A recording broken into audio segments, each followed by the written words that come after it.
Congratulations! You just hired a virtual assistant.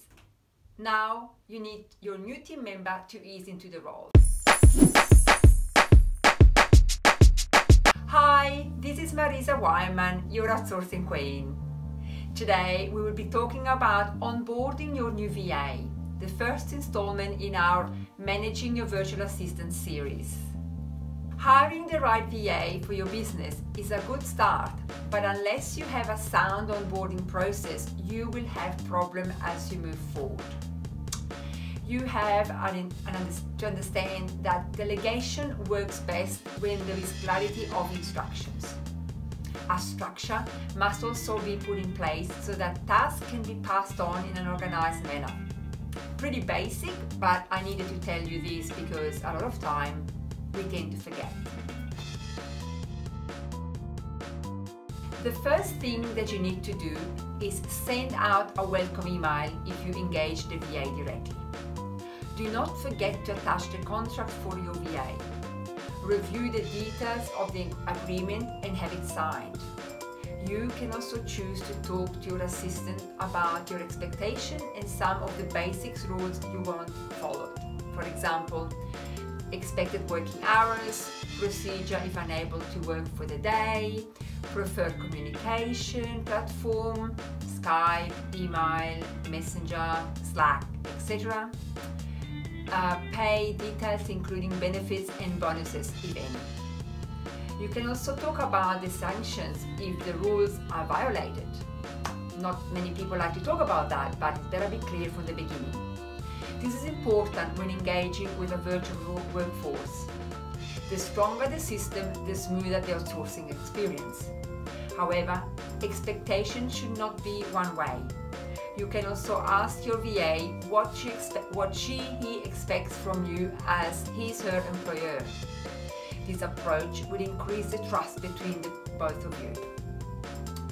If you have selected a VA with the help of a specialized organization offering VAs, then all the HR matters above will be taken care of by them. You will just be required to start training the VA when all paperwork is done. Two different ways: either you go directly to the person or you engage a professional to recruit VAs for you. In a recent study, 53% of entrepreneurs think they can grow their business by 20% if they can delegate at least 10% of their daily workload.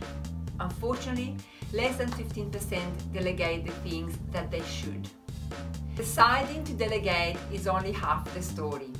Knowing how to do it right makes all the difference. Walking your VA through a task step by step on a call can be very time consuming. Expecting your VA to get it all at once is also unrealistic. The solution? Document. Document the task you want outsourced. It seems basic, but so many people forget. A Word document should be enough to list down the steps. Inserting screenshots can also improve the visibility of the documents. If a task involves using a software or online platform, you might want to record your screens as you give the instructions in a video.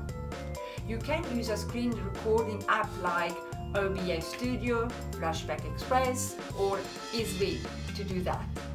Important note: your VA should already be familiar with the platform or software that you are using in your business. Teaching from scratch can be very challenging. Also, why not ask your VA to document the training as you teach him or her? This will give the VA a stronger ownership of the task to be delivered. I have done this many times and it works a charm. Working with a virtual assistant also means giving your VA access to some of your online accounts, like social media platform, email, etc. Your first option to make use of your online tools has limited access features.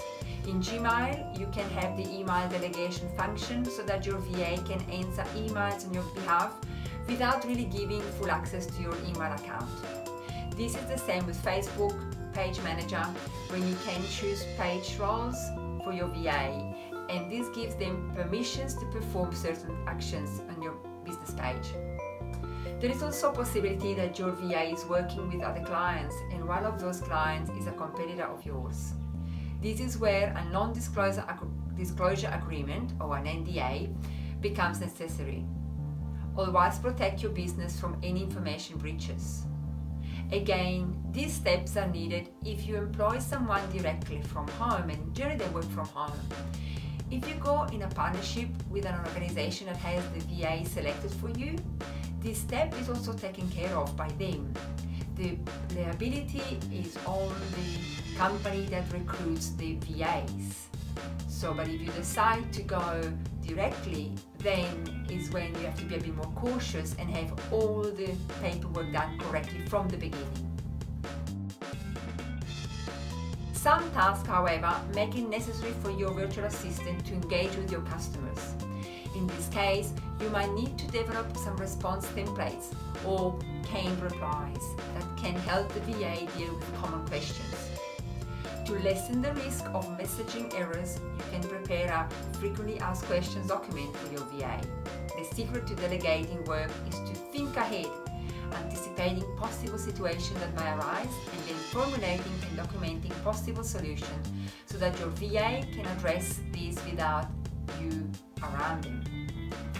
The clearer your instructions, the shorter the learning curve. It might be frustrating, but the more you put in at the beginning, the better result you will get as time goes by. Onboarding a new VA will take time. While it is tempting to deploy them to do tasks the moment you hire them, spending time to have everything set up before the first delegated email is read and sent will ensure that your work process will progress smoothly. Remember, you want to be freed of your daily mundane tasks. Do not trade that for dealing with the VA management issues. This is it for today. Next Tuesday, we will talk about effective communication. This is your outsourcing queen, Marisa. Thank you for listening to me, and see you next week. I hope these videos are really empowering you to start off in this world of VAs in the right way. Bye! And even the accent shouldn't be an issue, because if you've selected correctly, like I've been telling you or teaching you on the first series of this Virtual Assistant Academy, you would have picked someone with the correct accent, with the correct